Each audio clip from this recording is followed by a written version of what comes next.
How's everybody doing tonight? It's KCP here, and we're here with The Rundown, a boxing rundown show brought to you by Four Corners Boxing Talk. That's right. There ain't a whole lot of news going on in the world of boxing today. There is a little bit, and I got some breaking news on Sergey Kovalev. But that's about it as far as big news. The WBA ordered a mandatory for Jorge Linares today against Luke Campbell. I don't see that fight taking.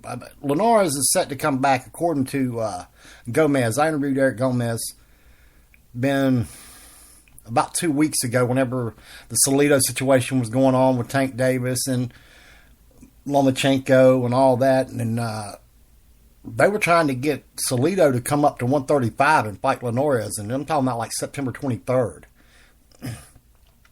And when I reached out to him today, it's still a go for the 23rd, but there's no definite opponent yet. I tried to get a hold of Salido's manager, see if he had anything else in it, but nothing for sure yet. I believe that the fight will probably happen, but I think that we're probably going to see Linares in the ring before that fight's due. I don't know. We'll see. I'll know more probably Monday at the latest. Hopefully this weekend sometime. It's just been a slow day in boxing, period, overall.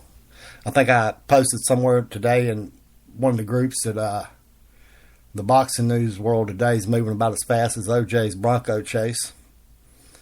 That's the truth. I hadn't been in on social media much today or because I'm having some hiccups with my fucking Facebook, man. They won't let me post in no groups or nothing like that.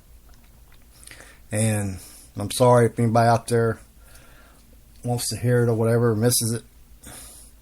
You should be able to get the podcast, though, still through the Four Corners Boxing Talk page for sure, though. Like I said, we're going to talk to Kathy Duba earlier today. Okay? And she is about 65 to 70% certain that Kovalev returns, and he faces Sullivan Barrera. That is the more than likely matchup for Sergey Kovalev when he makes his return to the ring. And they're aiming before like late November, somewhere in that area. No more news really on any other big stuff really today. I chatted with Paulie Malignaggi earlier today for just a few minutes. And, well, y'all probably read the articles, I'm sure. What he said about McGregor. And I almost couldn't help but laugh, you know. But, I mean, he's serious. He's serious. He says he's very unorthodox. He's nowhere near conventional, which, hell, we knew that. I think it's still a joke either way. I just don't see it happening. He has no chance. He has no chance. He's going to be a punching bag. I mean, Floyd's in there having target practice by middle second round, the latest.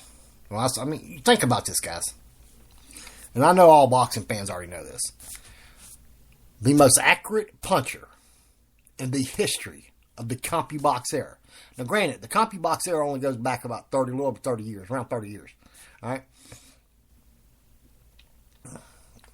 You hear a lot about he's been hit less than anybody else in the CompuBox era, but that's not true. That's a complete falsehood. All right? But he's got more fights. It's an argument to make. He's got the highest plus minus ever. All right? He's at almost plus 25% of his landed shots against his opponent's connect percentage. Right now, you've got two guys that are close. You got one guy over 20%. Lomachenko's at like 20.8% in a plus-minus ratio, and Guillermo Rigondeaux's at like 19.8. So, and those two are also the two lowest hit guys in the game right now. And both of them are getting hit around what Mayweather got hit, as far as percentages. Now, granted, they don't have nowhere near as many fights. That's why I say it's kind of a tricky number. But think about this. World-class fighters could only land at about 20% against this man.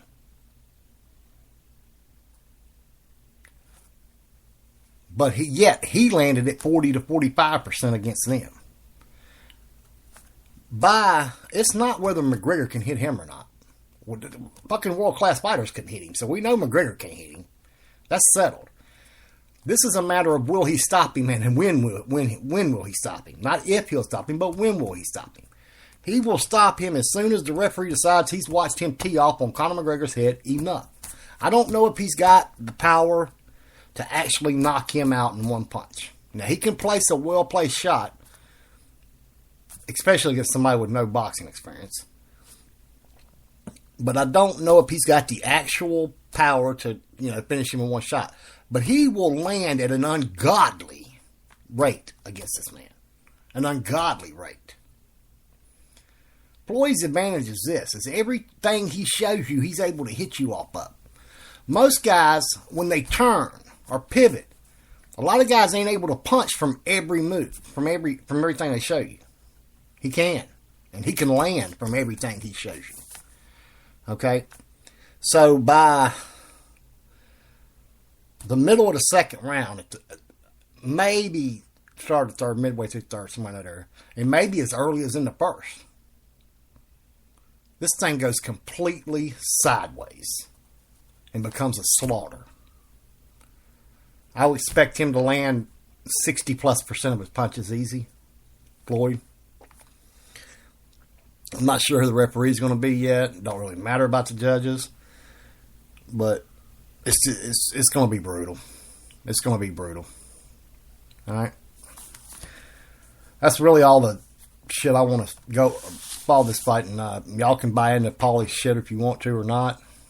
All I can do is report what's told to me, and plus what y'all have seen on Boxing Scene and places like that. I mean, Paulie's actually said, it's in Ring Magazine too, I believe, or coming out in there. I know Michael Woods did an article on it somewhere. And look, man, they're just trying to sell the fight. Just trying to sell the fight. That's it. Okay, it was right on along with his hype tour. I'm telling you, and y'all laugh right now because you're in these box groups and everybody's saying, nah, he ain't got no chance. But by the time we get to August the 20th, there's going to be guys that know what the hell they're looking at when they watch a boxing match. All right? Are going to start saying, hey, Conor's got a shot. Watch. I told you. I'm telling you, it's going to happen. That's how good them two guys are at selling the fight. It really is. I mean, I don't know. It still boggles my mind. I said I wasn't going to give them no coverage at all. I did a couple articles on the media tour. Did one that I sold on the whole get up. And it's just a complete joke. I'm going to be honest with you. It's a complete joke to me. I'll be there. But not because I think it's going to be a great fight. Because it's just something you don't want to miss if you can go for free. You know what I mean? So, that's why. This one of them. I mean, this is a mega event, and for anybody that don't think this thing's going to break numbers, you got another thing coming. You got another thing coming. It's going to do major numbers. You ain't seen hype yet. You think that tour, that media tour, or something. Wait till. I'm telling you, Crawford and Donald, we're going to have an undisputed junior welterweight champion of the world, and he ain't going to be able to buy a fucking article in Boxing Scene. On Boxing Scene or ESPN or Ring Magazine or nowhere by 2 days after he wins the fucking titles. He won't be able to get no coverage. Watch. It's going to be crazy. It's going to be insane. I mean, you think the media tour or something. Wait till we get to fight week. That shit's going to go nuts. So I try to stay away from it as much as I can, but I'm going to spend about 6-7 fucking minutes talking about it here. Because you can't help but talk about it. You can't get away from it. It's everywhere you turn.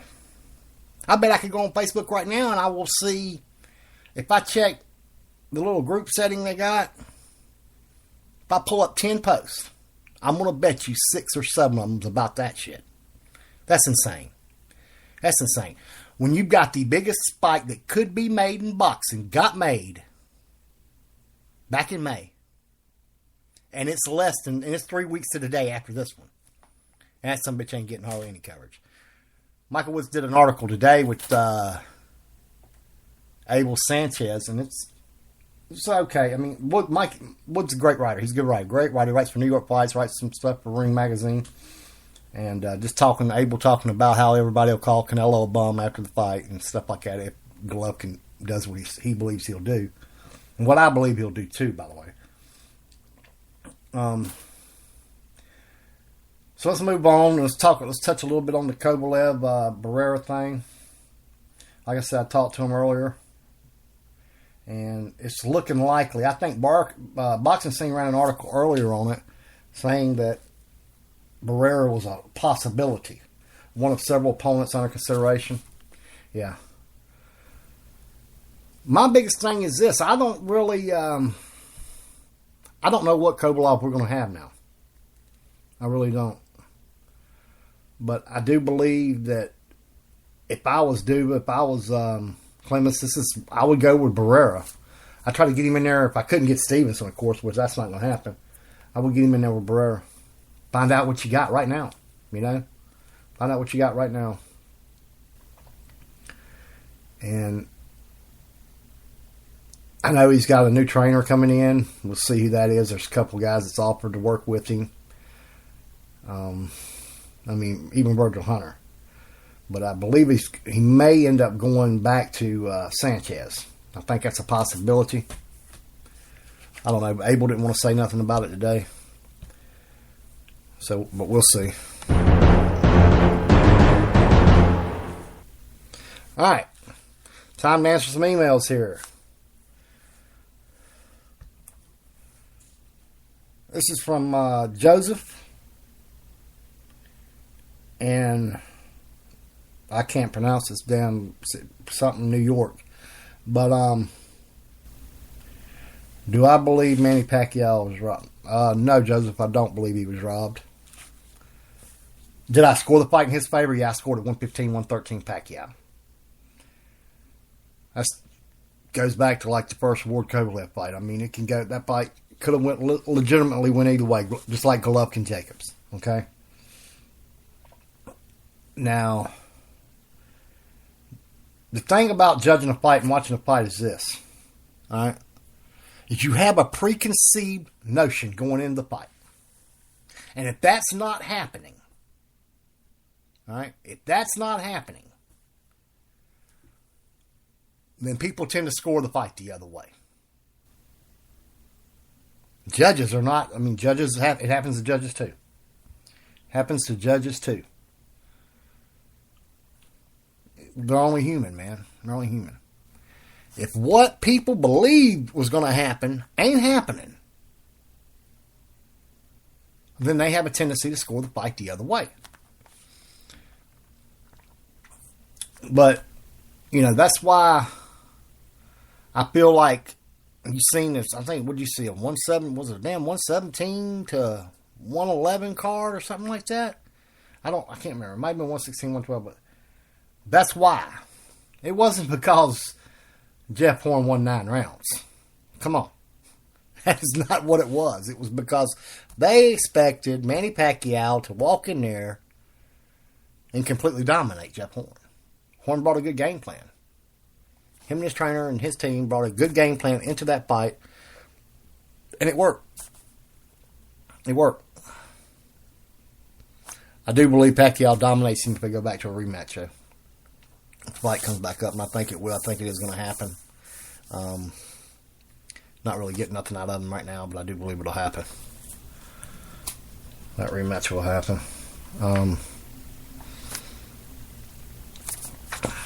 Let's go move on to another email.